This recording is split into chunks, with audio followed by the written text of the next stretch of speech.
This is Leicester Till I Die TV. Watch and subscribe on YouTube and listen on your podcast platform. Hi everybody, Jerry Taggart here. Now be sure to watch Chris and Leicester Till I Die TV by subscribing on YouTube and following them on social media for all the latest Leicester City news and information. Come on you foxes! Strap yourself in because we're set up, switched on and ready to go.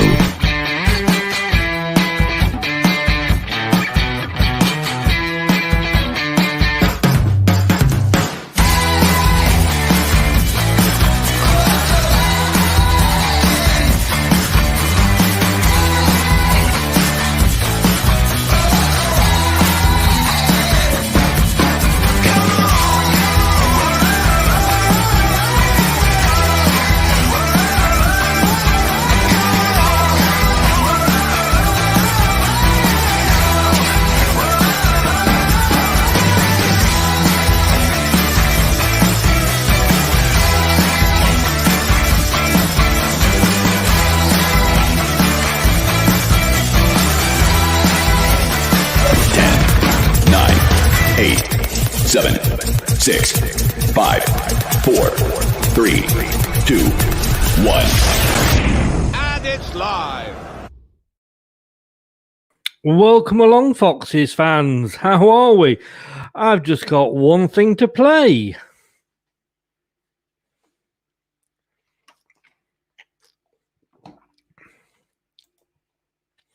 We were a bit Brazil-like in that first half. I mean, I know it was only West Ham, but West Brom, but let's not forget, this is West Brom who put 5 past Chelsea. And was it like watching Brazil tonight? I think it might well have been. But hey, if you think something was that was fun to watch, this is fun to read, and you can still get 30% off until the end of April. Barry Pierpoint's Minding My Own Football Business. It's a great read about Leicester City in the 90s. If you think all this European Super League is a load of shit, you should see what had been happening to Leicester in the 90s. It was up there to rival it. All the W's, mindingmyownfootballbusiness.co.uk, 30% off and a signed copy for you as well. It will do all that. He's such a nice guy. So put your Barry Pierpoint posters away. Hey, Leicester City 3, West Bromwich Albion 0. Yes! Yes! Yes! Yes! Yes! Yes! Oh, God. Oh, I'll have what she's having. I'll have what she's having. I'll help her have it as well, I'll tell you. Hey, Leicester Till I Die. You can get us now on YouTube at Leicester Till I Die TV. Please give us a subscribe. We're 2 off the 450. It would be great to get there by the end of this show. Please give us a subscribe. Facebook, Leicester Till I Die, the group, and Twitter at Leicester TID. Brookline, good evening. How the hell are you, sir? Did you tell them to stop at 3 goals to make your correction? Hey, what can I say? Got it right again. 3-0. Not bad, was it, Brookline? Well remembered. Problem is Steve Walsh got 3-0 as well, so we're actually still only I'm still only 6 points ahead of him. But I think basically the game was over 30 minutes in, and I said at half time, was this going to be another 9-0? But maybe had it been at the start of the season, we would have gone for it. But to be honest with you, the FA Cup coming up, players maybe not as fit, maybe they want to risk things. Well, they might just have decided, let's take it easy at 3-0. They did what they had to do, and that's the sign of a good team. At 3-0, let's face it, we could be playing in August and West Bromwich Albion won't score against us tonight. Rudy, good evening, mate. Welcome from the Falklands. Respect and welcome to you. Nice to have you along. Stephen Collins, solid performance with his injury get for opportunities lost. Would have helped the old goal difference, but we can come on to that later. I know somebody who's going to be happy. I know it's hard. I know we don't often see a smile from him, but through his beard, and for those of you that like Hot Fuzz, I don't know. I mean, I love Hot Fuzz. It's my favourite ever film. But for those of you that like Hot Fuzz, he's got a big bushy beard. He certainly has. It's Brad. Good evening, Brad. Good evening, Chris. For a change, it is a good evening. The last time, we're not used to saying that after the last few matches we've done that until recently, so it is a very good evening. Are you a Hot Fuzz fan? Yes, I am. I'm Yes. quite fond of their work. They do them two together. I like a lot of their movies. So. You get the reference then. I certainly do. Yeah. Oh, you said that. I just realised how wrong that sounds. Do you like Hot Fuzz? I know. Yeah. Yes. Hey, great. I know. I don't think we. I tell you what. I don't know what I'm more shocked about: the fact that it was so easy for us, or the fact that I had to listen for 90 minutes. And I missed the first 7 minutes because BT decided that they were going to end my contract in the middle of, me still renewing it. So I had to get onto them. Touchwood, well done, BT. Thanks very much. You got me working. Only missed the first 7 minutes. Had we only won 1-0 and scored after 6, I would have been a bit pissed off. But it took me a while to realise that it was Chris Sutton that was commentating on our game. And then I began to think, hey, if we play well, he's really going to have to eat a lot of humble pie here. 90 minutes of Chris Sutton eulogising about how good Leicester City were. I've got to be honest with you, that was worth the 25 quid alone. I suppose it is, especially ever since that infamous tweet that he put out about someone's reserve side being better than Leicester when Brendan Rodgers found his way to the King Power, but God, we did not play a West Brom team in form, did we? Because that was Leicester would have trained harder this week than the effort they had to put in to win that game. That was comically, shamefully, from a West Brom perspective, it was comically and shamefully easy for Leicester today. The fact that Jamie Vardy, Nacho, and Maddison brought his shooter boots could have had a hat trick. Between us, says it all. It was very opposite to the end of last season, wasn't it? Yes.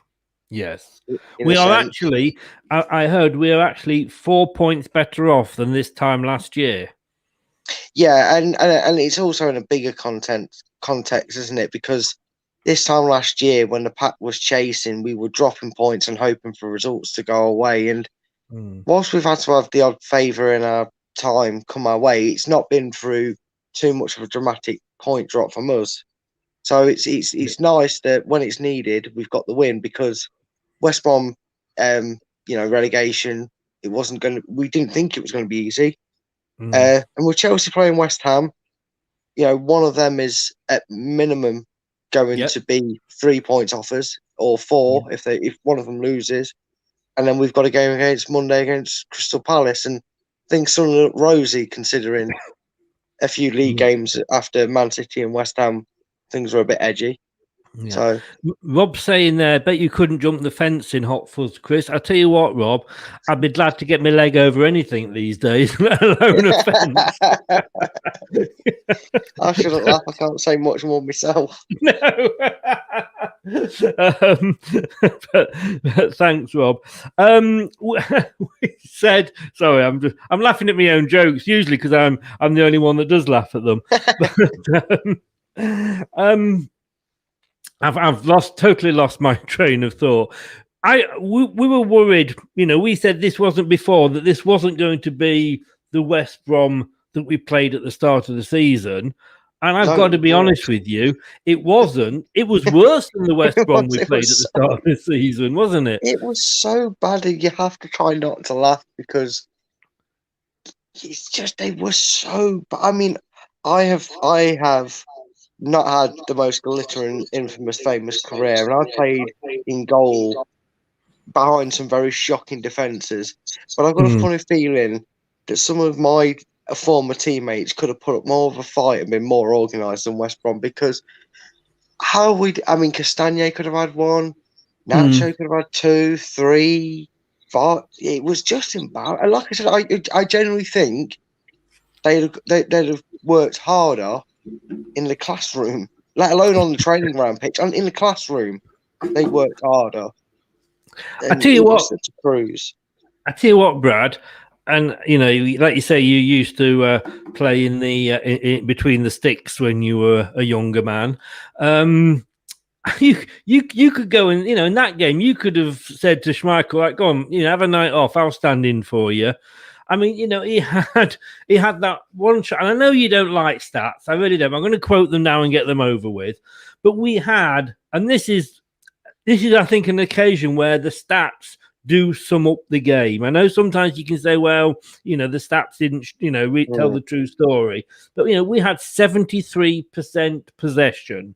That's nearly 3/4 of possession. We had 17 shots. They had 3. We had 7. They had 1, which Michael dealt with extremely comfy. As I say, you could have easily say given him a night off and stood between the sticks, couldn't you? Yeah, I mean, Casper could have taken his corset off. He didn't need to move that much. Do you remember that from the Prague fan saying that? He could have taken that off. He didn't have to move much, did he? But yeah, look, it's nice when them sort of opportunities come along and these games come along, because sometimes when it's 11 men behind the ball, it's not that easy. And in a sense, I mean, it was so bad by West Brom, you kind of forgive the fact that although when we were going forward, we seemed quite well. Yet again, it was sloppy for the first 15 minutes, wasn't it? The passes weren't too crisp. We took a while to get it nailed down and right in the final. I don't know. Thank you for reminding me. I only saw the 7th to the 15th minute. Thank you for reminding me.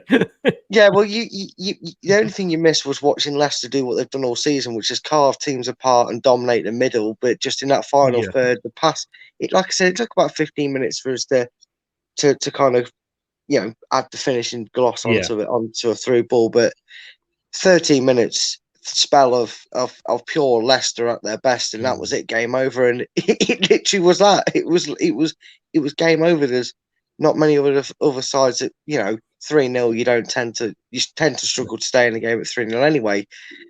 But like I said, I think Leicester's under 23s could have given us more of a game, and they've had a torrid season. I know they won 7-1 or 2 earlier this week, which is a vital 3 points for the lads in that one, but they would have put up more of an effort than West Brom. I mean, I know we shouldn't say at 3-0 the game's over. Certainly shouldn't say it to a West Ham fan because it isn't. But I'm on form tonight. But you look at that at 3-0. That was like 32 minutes, and we'll go through the goals in a second. But it was going to go one of two ways. We were either going to go and smash them 9-0, and I did wonder if that was going to happen. But like I said at the get-go, is it because, do you think, Brad, we have got an FA Cup final coming up? We've got some more tough games coming up. Is the business end of the season? Maybe, we just took our foot off the pedal a little bit, but we didn't need to put our foot on the pedal anymore, did we? No, we didn't, and I think in the nicest way possible, because it's always fun to jest at Southampton fans about it. We're not got a great rivalry with them, and such as in they're not local or anything like that. So, we just always like to remind them of 9-0. But I really think that maybe, when you say things happen in football, and sometimes maybe it's good that they happen. I think what we've seen this season is the one thing we have ruled out, and I know at times it's frustrated fans. There was points in that game where I found myself going, I know it's not necessary, but I like us to just not get to the edge of the box and then pass it 45 yards back. I know it was 3-0 and we're talking like the last knock into the game. I'm thinking, I know we don't need a fourth, but can we at least attempt to get a fourth? But I think what we saw at that Leicester team, and I know obviously the Corona, when it first came in, broke the season up and knocked us off our balance. But after that 9-0, we kind of got a little bit arrogant at points in the season, as if some results were God-given to our team. And that's not a slate on that. It's very a minute thing to pick up that you're in such red-hot form that you feel that it's just going to come naturally. Whereas this season, it's like from day one, Brendan's gone, right, I would rather you win 2 or 3-0 and not look like conceding a goal at all, then go and put 4 or 5 in. We had the chances and just by playing our natural game should have got 5 or 6 goals, but it wasn't necessary in that second half, and I think that's where the difference is. Why knacker us out going at 100 miles per hour when the result, like you say, at 3-0 should be dead and buried unless you're West Ham? Gentleman saying there, sorry, just got home from work, amazing win. I can actually see that was Mark Gatwoods. Good evening, Mark. Thanks for joining us. You were working when Leicester were playing. But you badly arranged that, didn't you? You should have been swapping your shift there. Going to ask you this, Brad. Maddison, all forgiven? Look, I always said that the players like Maddison and Perez, mainly Maddison at the point, for the fact that he's more of a strong contender for a starting 11, I would be happy with his apology on the pitch. That's how footballers earn their wage and correct their mistakes and earn the respect of fans. And yeah, he hasn't really found his shooting boots yet, but he has shown that effort, and that's something that is pleasing to see. A lot of Leicester fans have probably let it go on. He has been quite impressive in his when he came on in the FA Cup, he was fairly influential. He was pretty good tonight. He was up there with one of the top performers. Some fans might still want to see a bit more. Maybe a goal will make it feel better, but I think he's almost there. I think the ESL have saved them being held accountable for a lot longer, because a lot worse happened in football. A lot of things got forgotten because of the ESL, including the fact that we beat Southampton to get to the FA Cup final, which was almost like a footnote on the on the 58th minute in the news. Oh yes, and by the way, Leicester in the FA Cup final. To me, Chris Sutton again. He couldn't say enough about Maddison. Is it too late for him to book an England space? It's like, get your tongue out of Maddison's arse, Chris. You've completely changed your tune. But for me, I've got to be honest with you, I thought that first half, he virtually ran things. Yeah, he did. And we've seen that from Maddison. It's not like he had this, it's not like these lads were foolish, broke a COVID rule and suddenly forgot how to play football. It's not like we didn't know what Maddison's capable of and he suddenly doesn't do that. He did well. And there's something you can, again, maybe see from Maddison in earlier parts of his career at Leicester. You may have said that at times he can be a bit selfish, that sometimes he takes unnecessary shots when teammates are probably in better positions. And a few times tonight he was tempted to pull the trigger, but then he got his head up and made some decent passes and probably helped create a better chance than the one he was about to take. So it just shows what's going on at Leicester, that despite some off-field antics and a few hiccups throughout the season where we've underperformed and it has only been the odd game or two that's happened. You're not third. You're not third by doing it consistently, are you? Otherwise, you're mid-table and you're Arsenal and Spurs. But he does it at a consistent rate when he's been fit to play, and it's just nice to see him back on the pitch and showing the fans that he really is sorry, because that's what Maddison is good at. Yeah. We've got to talk about it. 145th goal for Leicester City is 114th in the Premier League. I thought it was 116th. I have heard two numbers though, so yeah, I'm only going off what I heard on the TV on the BT tonight. So I'm not. One of us is right. It's a lot of goals anyway. Yes, is he back? It is only just one goal, but again, what a great move. Yeah, and we've been saying it for a couple of weeks when people have maybe said that Vardy is lacking a bit of confidence, which he has been, and it was very un-Vardy-like, wasn't it, his celebration? And I know VAR had a quick check, and maybe that took it out of him, and maybe he was a bit nervous. Maybe he didn't want to celebrate it just to see it get potentially chalked off. And when he did, I think maybe the relief, because he was at the halfway line and were ready to go again, he didn't celebrate in his usual Jamie Vardy way. But it was good. And then, Vardy's doing what Vardy's been doing and still contributing. He assisted in Iheanacho again, and 15 goals for Vardy, 16 for Iheanacho. That's a strike force we've not seen up front for a long time working like that, have we? Yeah, exactly. I mean, it was a great move. It was Tillemans to Castagna. I mean, the funny thing was, just before, in the pre-match show with Josh, I was saying that Castagna for me was kind of off the boil. He wasn't, he kind of exploded onto the scene and maybe set his bar too high too soon. But my God, he had a brilliant game tonight, and he was involved in that first goal. Yeah, I mean, I know we'll get on into it near the end of the show, but he's my pick for man of the match. I think a lot of fans, and I'm in agreement with these fans that say that, I think he feels a bit stifled on the left, because it's all right saying he can play on the left because we know he's capable on the left. But I think a lot of fans have noticed that on the right, he feels a bit more free. He feels a bit more in control because it's on his favourite side. He's more comfortable there, and he feels a bit more free to go forward. I mean, his runs. He was like a second number 10 in that first half at some points. And on the left, he's a bit more reserved and seems to be a bit more stable on his defending side.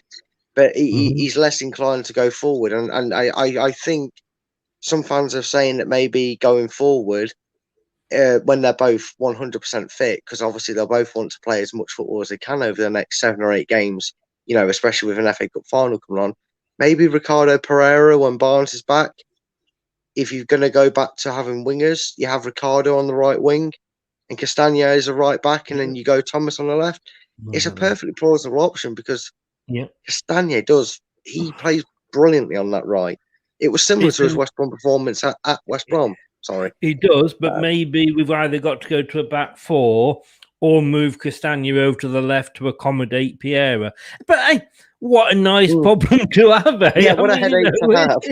It is. Let's say hi to Luca. Good evening, Luca. Thank you very much for joining us. Hi, Luca.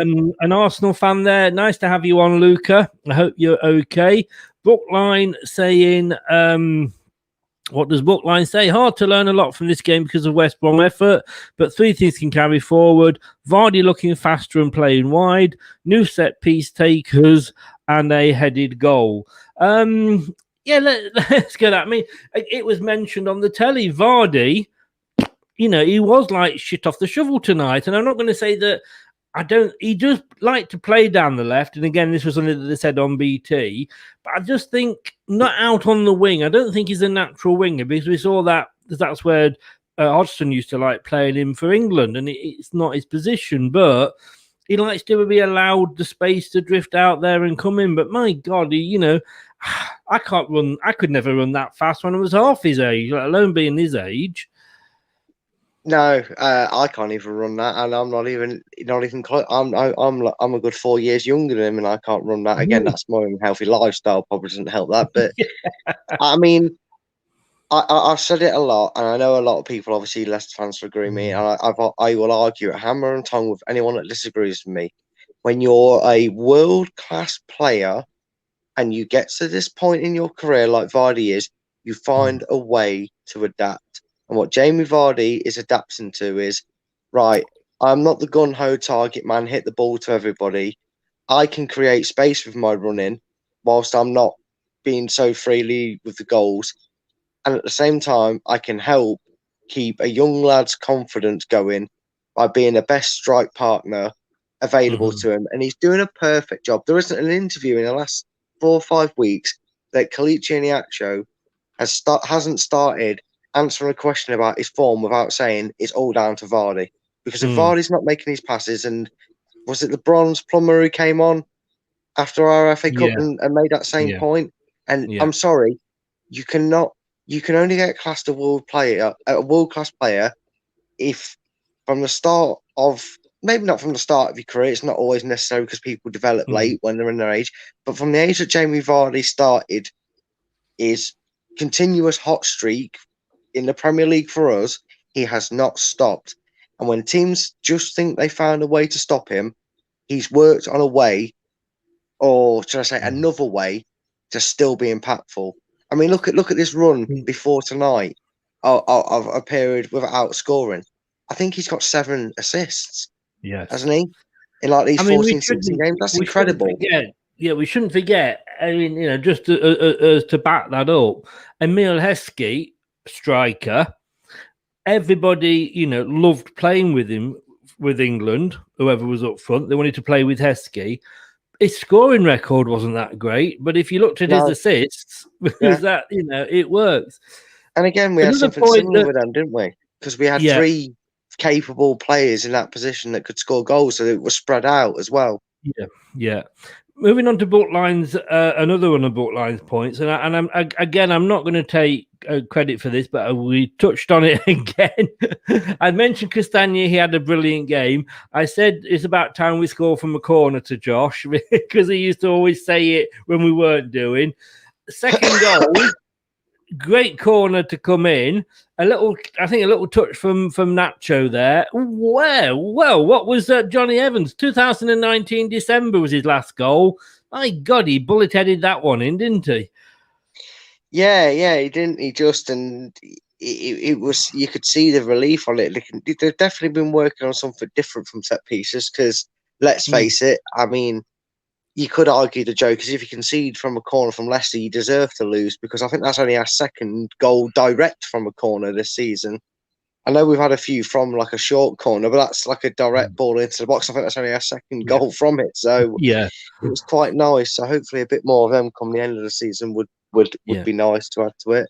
It's always nice against your former club like that. It is. It means that little bit more, doesn't it? And I think, remind me, because obviously once the goal goes in, I'm typing away. Did he celebrate? Yeah, he ran off. He grabbed the ball. He ran off into the corner towards Tillemans. Good. He did. Good. I understand why players don't want to, but I always think it's good when they do. Scott, thanks for joining us again. Why don't you come back on? I've posted the link further up the chat. Just press the link, Scott, come back on, and it'll be your second time. It'll be like riding a bike for you now, mate. He does say Luke Thomas seemed to have a quiet game. I don't. He didn't stand out to me, but then he didn't seem to do anything wrong. He did what was asked of him. Not that he had to do an awful lot, did he? Really? No, he didn't really, and there wasn't really a lot because West Brom spent 90 minutes trying their best impressions of being the makers of their own downfall. Because any time we did do anything wrong with the ball, it was like they went, "Well, that's not fair. Start again." Even if we try, they couldn't have scored tonight, and we tried to give the ball away in dangerous positions at times. We really did with some of our passing. Like I said, the only way West Brom was going to score is they made us switch off to the point that our players stood still, and even then, I think they'd have hit the post. Yeah.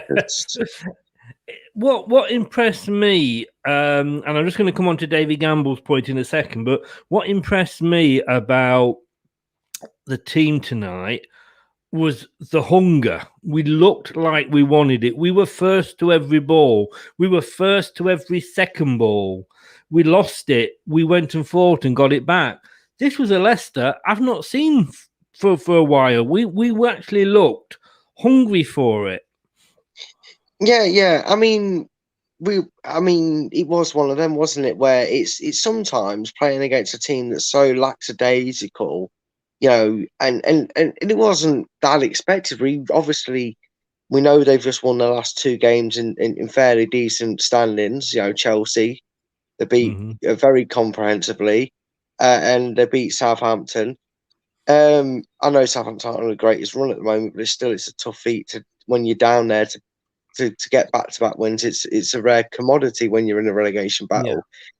And sometimes when you see a team like that, like I said, it kind of makes you not have that effort in because sometimes you struggle to beat sides or anybody when you don't feel the competition's being matched by your opponents. And like I say, West Brom weren't in it from the get-go. So yeah, it was really nice just to see us keep at our game. When we had the ball, we was good on it. When we was off the ball, we was even better off it because we were just over them like the rash. And that's the sort of thing you need to be seeing. With what's that now? We've got three games, I think, before the final 3 now, haven't we? Yes. Yeah. So we've got 3 games before the final 3. And if Leicester's objective is to secure Champions League football before them 3 are even being played, that's the sort of thing you need to be doing over these next, 3 games. Yeah. And, not just to say that we can't do it over the last 3 games, because we're more than capable of, but from a perspective, it'd show a really strong season to say that your Champions League qualification's in the bag with 3 games to go. And I think you can relax a little bit then and concentrate on the FA Cup. David says here, and I was going to bring this point up later, but I don't want to keep David waiting. Can't understand we're playing lovely football, then he brings the subs, which alters the game. Well, I know I get what you're saying in a way, because sometimes if you're playing so well, why change things? But we have got a game that isn't a week away.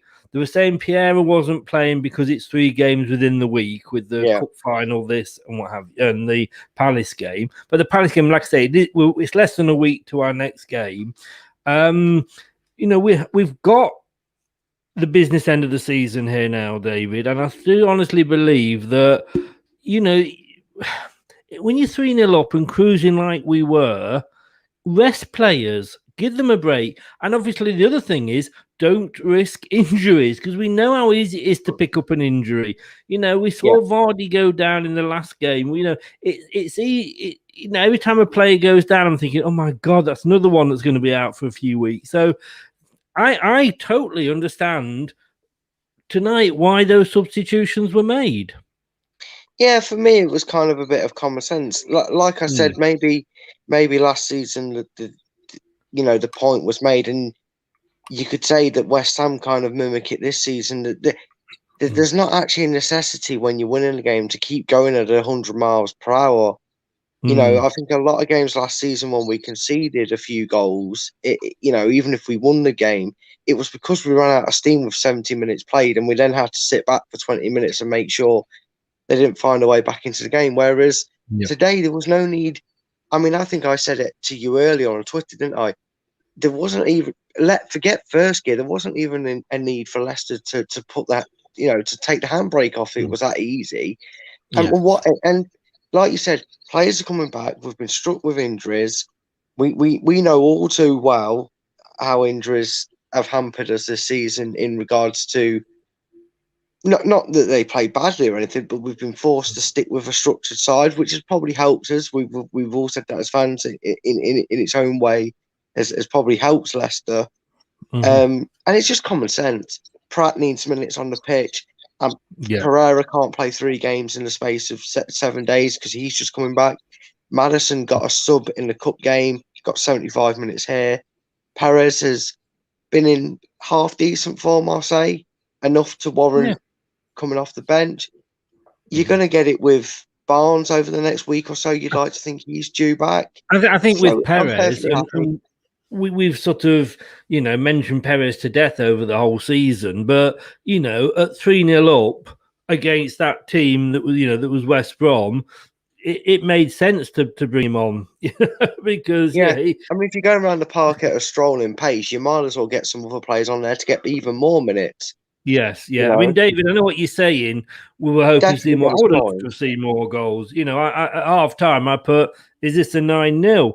But it wouldn't have been a Leicester City game if Nacho hadn't scored. No, that's what a statement that is. We keep laughing and joking, saying you want to have that so long ago, but it really isn't, is it? The lad can't help but score. I mean, that's 8 goals in 11 games. It's something ridiculous like that, and like I said, that's 16 goals this season. He's had his longest run playing in any side. Back to his Man City days when he was a real youngster, and now this is his longest run in the side. He's got 16 goals for the season. He's one ahead of Vardy. The lad is, when they said it in the FA Cup, when you're hot, you're hot, and like you said, Chris, I mean, before this run, in the actual 1 minute in, he'd got an absolute slating. There'd have been 30 posts on Facebook. There'd have been 50 Twitter notifications calling him a donkey. and saying this is why he's not playing.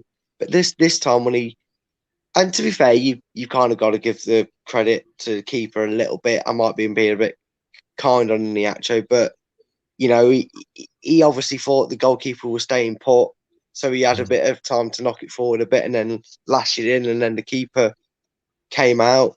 But we backed him. We didn't mind that he missed it because we thought, well, Nacho's in form, he'll score one, and it's nice to have that different feeling about a player instead of going, oh God, it's going to be one of them for him in today, is it? Because that was the fault 8 weeks or 9 weeks ago, wasn't it?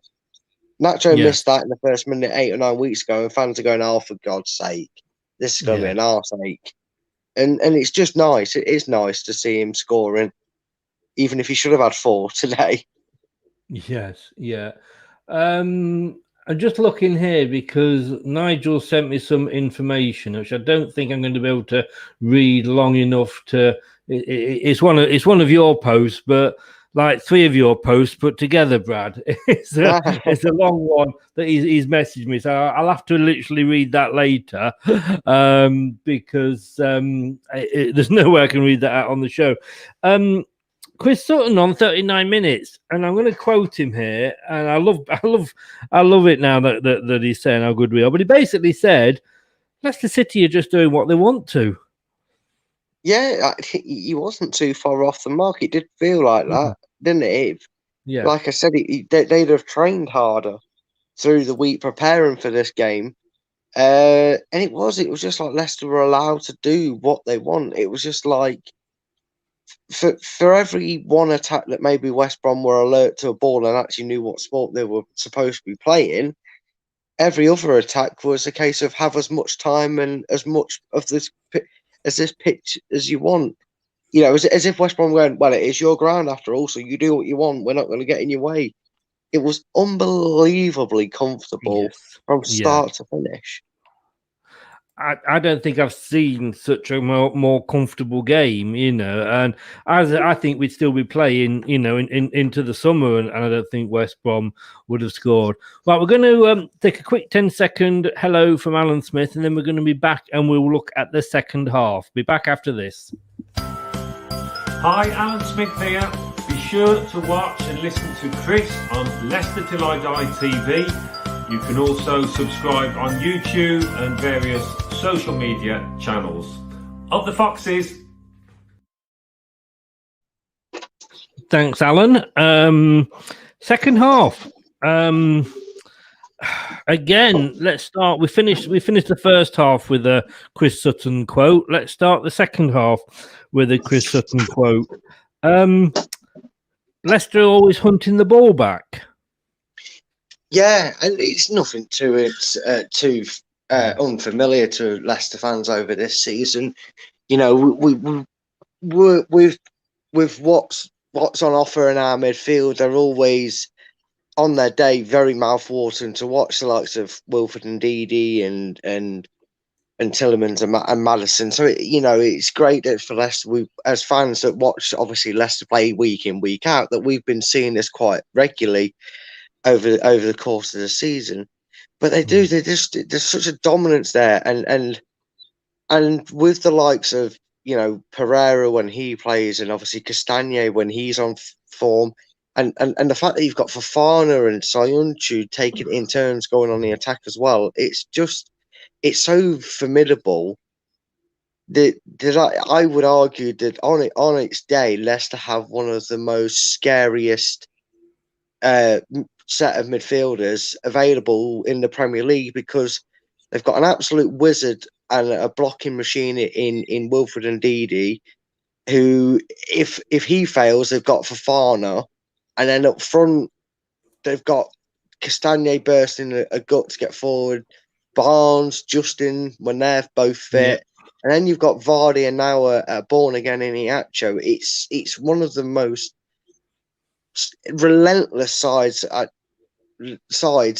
do it at such ease. It actually in a way reminds you of Man City, and I know that might be a bit too high, but the way they're just so patient and just wait, because they kind of pass it around Man City, and Leicester do it similarly, and they did it a lot in this game. I know West Brom were terrible, like worse than terrible. Celtic with reserves would have given us a better game. Yeah, another Chris Sutton for you.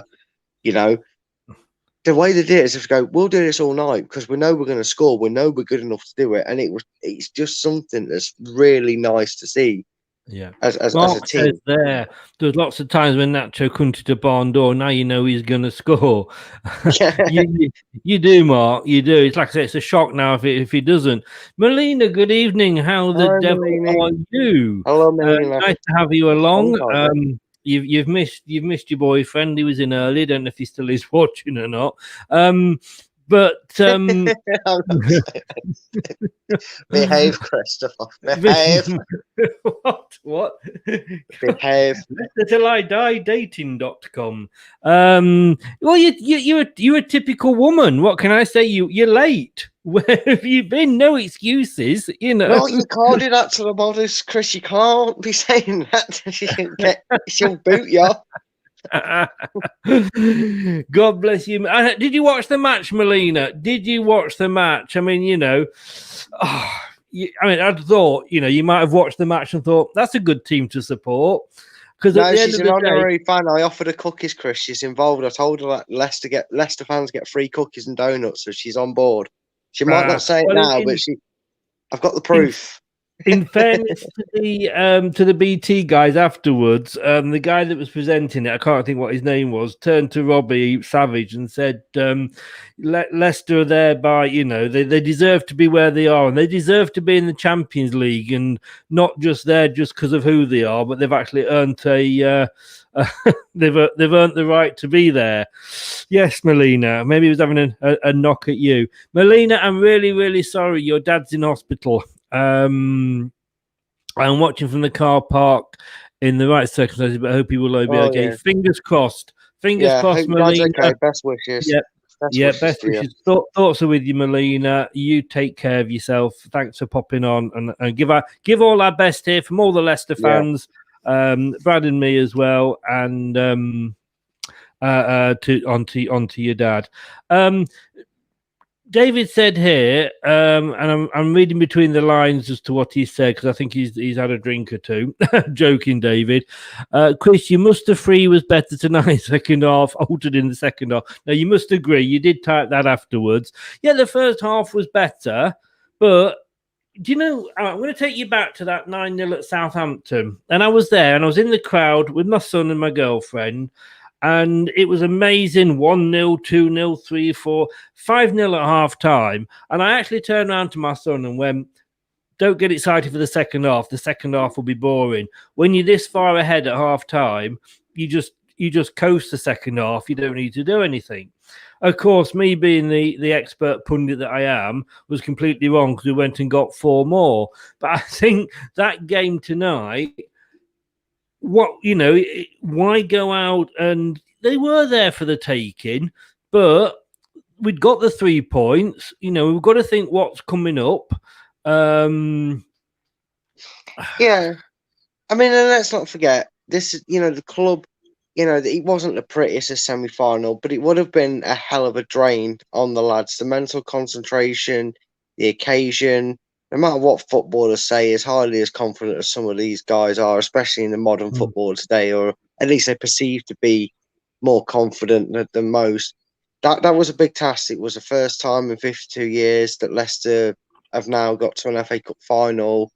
We all remember the League Cup semi-final last year. We didn't want to repeat of that. It's a big occasion. It was the first game this entire season that fans, neutral or not, were able to go, so the occasion was there, and obviously we took advantage of that and rose to the occasion.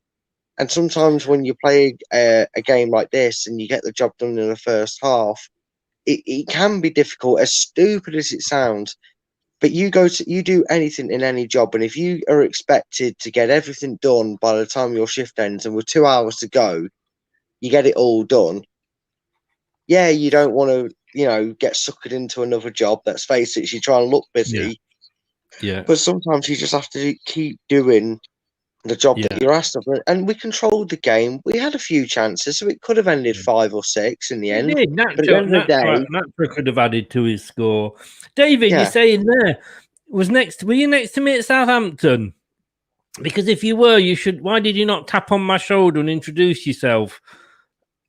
I'm not that scary, am I?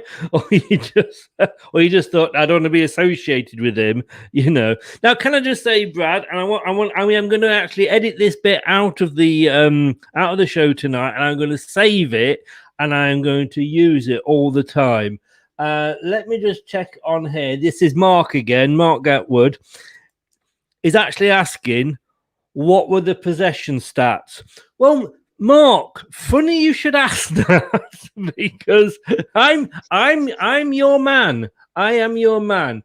It was 72% to 27 for us. And what I'm going to do now, because I did this last week and I've forgotten about it this week, but if we go to the website, no, that's the wrong game. That's Palace, 8 o'clock Monday, Palace.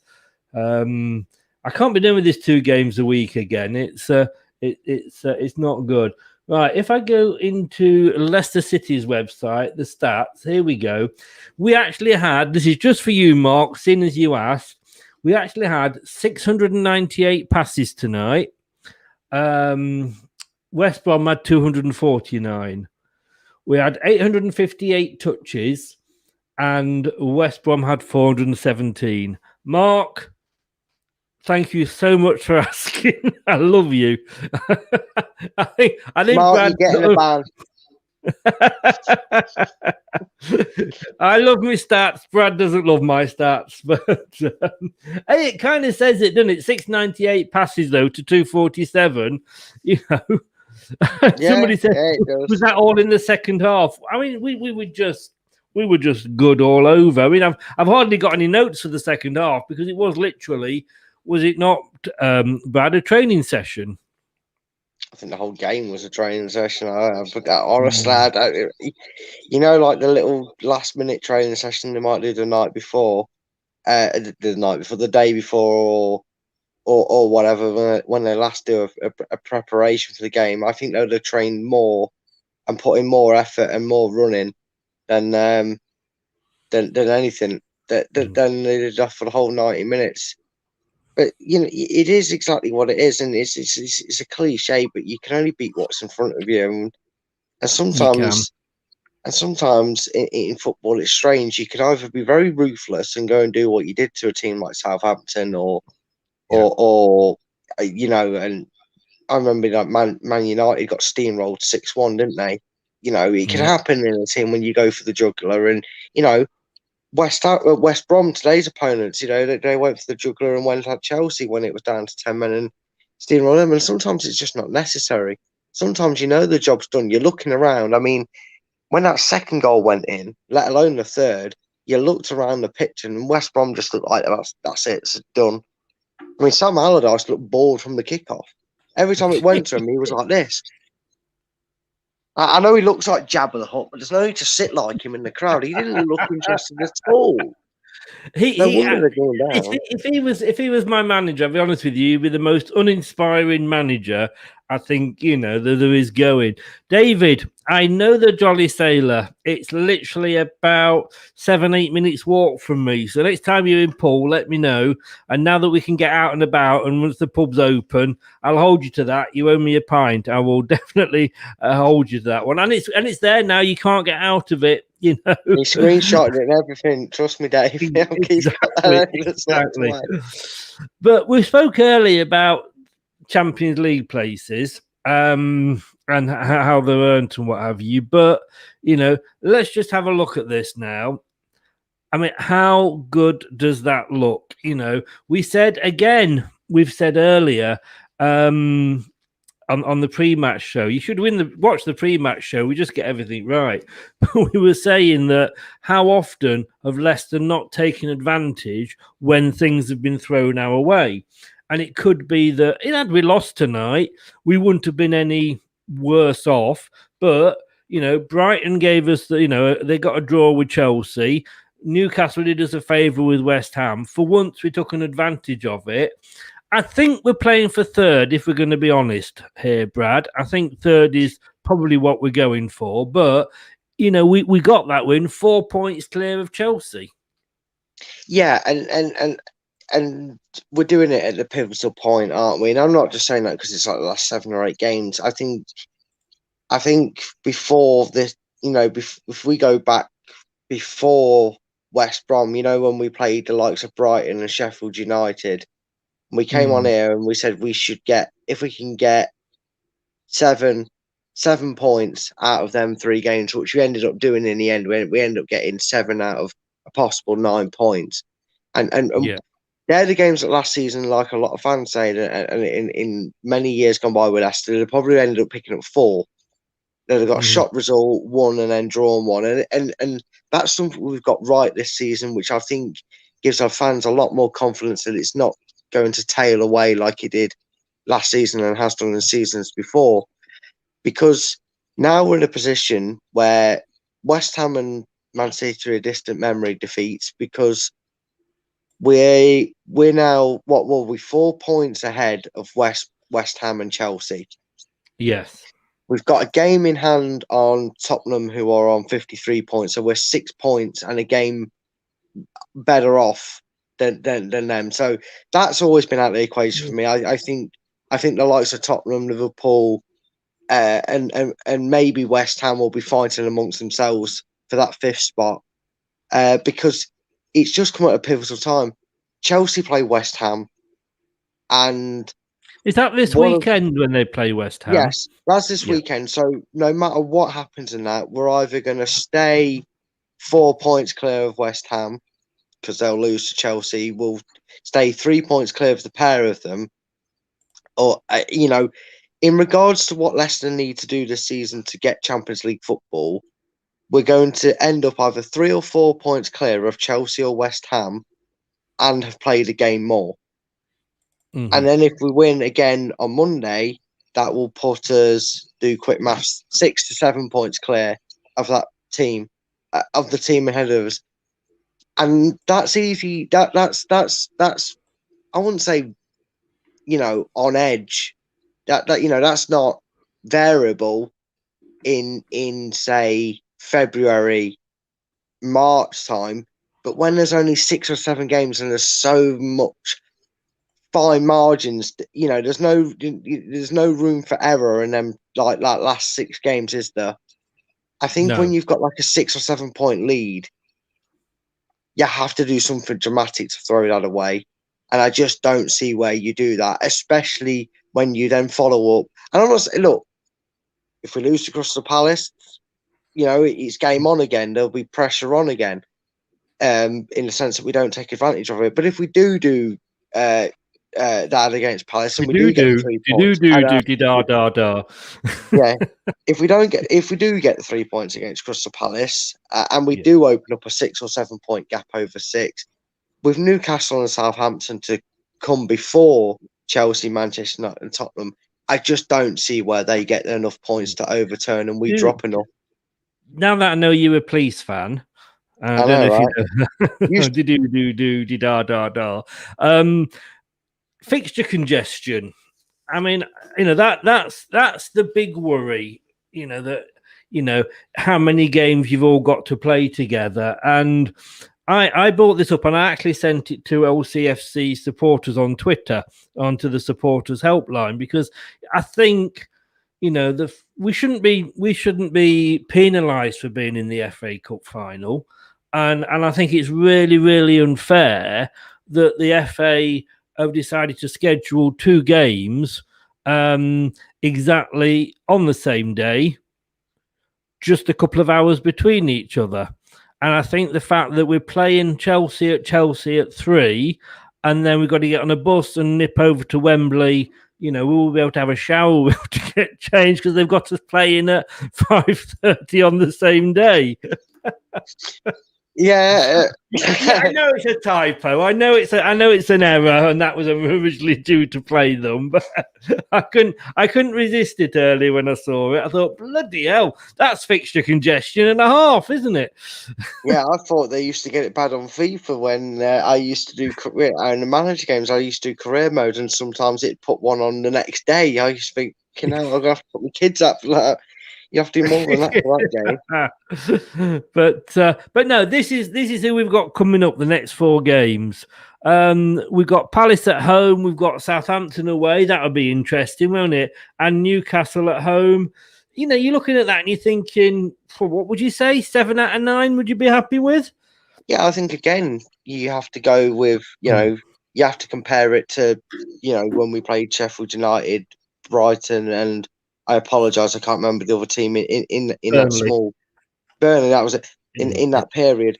I think again you have to be looking at 7 points, and I mean realistically, I think we only need 5 as long as the win comes at Crystal Palace, because again, like I state, one of the only two in my opinion that could potentially knock us down to maybe 4th. I'd say 5th is still a stretch.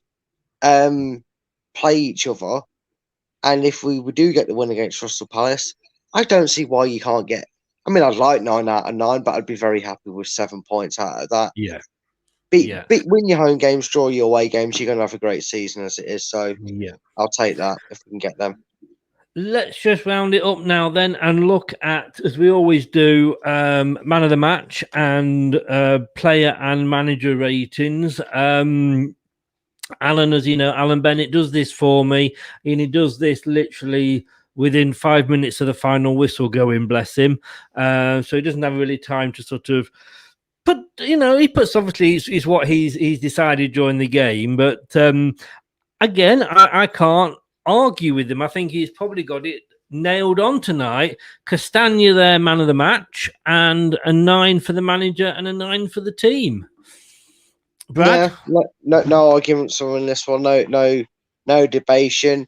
It might have been easy for others to have said, well, it's Jamie Vardy because he ends a goal drought and he's got another assist. And yeah, he did have a fantastic game, but Castagna ran that show in the first half. Yeah. And obviously, along with a few other players that were stand out. I thought Fofana was amazing as well today. Oh, Fofana's just been amazing all season, though, mate. Fofana's the only person that could lose the ball and tackle himself to get it back. He's unbelievable, and that's something again. And I know I'm quite the advocate defender of our scouting teams, but we've had 3 players that are just of that unnatural ability that we've managed to bring in: N'Golo Kante, Wilfred Ndidi, and Wesley Fofana. Yeah. Forget the players on 6-7 year contracts. Let's get these staff on 6-7 year contracts, because if that's what they're pulling out, the backsides for 30-40 million, he looks like he's 32 years old with his brain.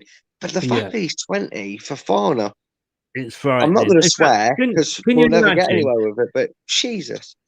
Can you imagine if we had Kante, Ndidi, and Fofana? We basically wouldn't need anybody else on the pitch, would we? That would be tonight them 3 alone could have beat West Brom. Exactly. And I love the fact that you always introduce me to a new word every week, Brad. Debation. What? Oh, I just like to make things up and sound smart. It helps me sound more photosynthesis. I think I think you got that one wrong as well. Hey, Brad, it's great. 3 points, 4 ahead of Chelsea. We're not going to cock it up this year, are we? Oh well, there you were. Everybody heard it.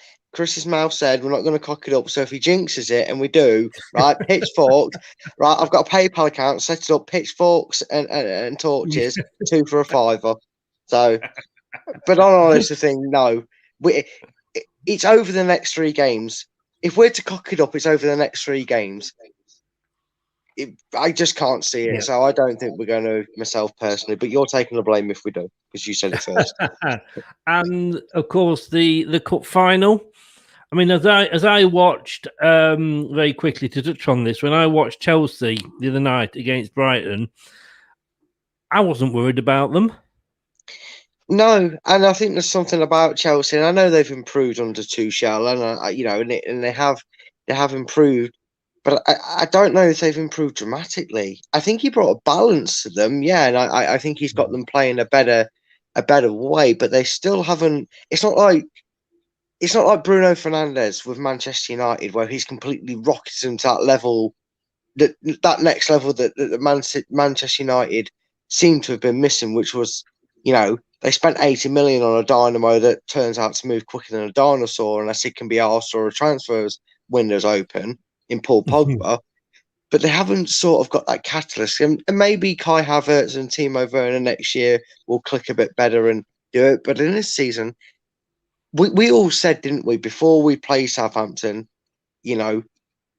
Chelsea are beatable. We'd rather have Chelsea. And I think I'd rather have Chelsea than Manchester United. I know we play Manchester United in the quarters, but if you just said, oh, well, what if it'd be I'd rather, if you just said Manchester United, Man City or Chelsea, out of them three, I'm actually glad we've got them in the final because I think we can genuinely beat them. It'd be so nice to finally end the run. I know it's not a proper thing, but fifth time lucky. Austin, thanks for joining us, mate. You've come in there at the end. Great game from the lads. Hope to see some great results incoming. Make sure you've subscribed to us, as the little flashy thing in the top right is saying.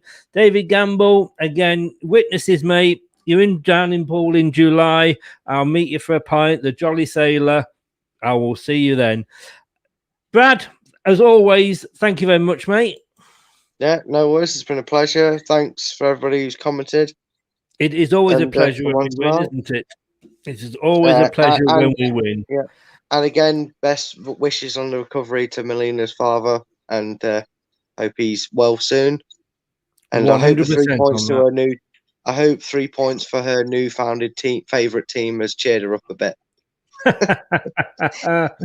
Oh dear! This is, well, according to the president of Madrid, it's not finished. It's still going. So it's going to be a Super League of two teams, apparently, Barcelona and Madrid. But hey, we've got a game on Monday night, so things are going to be slightly moved around a bit. In tomorrow, which is Friday, if I'm very much not mistaken, Friday night at 7, we will be here, myself and Pride of South London, the Crystal Palace fan site, will be coming on to do the opposition view. I don't even get a night off now. I'll tell you what, I worked less hard than this when I had a job. And, good night, David, and good night, Mark. Thanks a lot for joining us. So we're back tomorrow at 7. Going to say good night to what's your name, Brad. He's promised me he's off for a shave this weekend. We'll believe it when we see it. Big bushy. We've not lost. We've not lost. Oh, is that stopping? Is that stopping then until we lose? I always have it. I mean, it wasn't ready to be shaved, but for Man City and West Ham, because I give them I tend to give them a pass when it's a big side 6 and that, and West Ham. I've got one of those passes like I'm giving up smoking today. I used to have those passes every morning for like 15 years. I'm giving up smoking this morning. I have, I'm very good at giving up smoking between the hours that I fall asleep and yes, I wake up. On that note, mate, hey kids, if you're watching, don't smoke. No, don't. It's a horrible habit. No. Brilliant, Brad. Thanks very much, mate. I'll see you on Monday night. I'll see you on Monday night. As always, it's been a pleasure. Cheers, mate. And you. Take care. Bye-bye. Take care. Thanks to Bradford joining us this evening. It's always a lot more fun when we have won.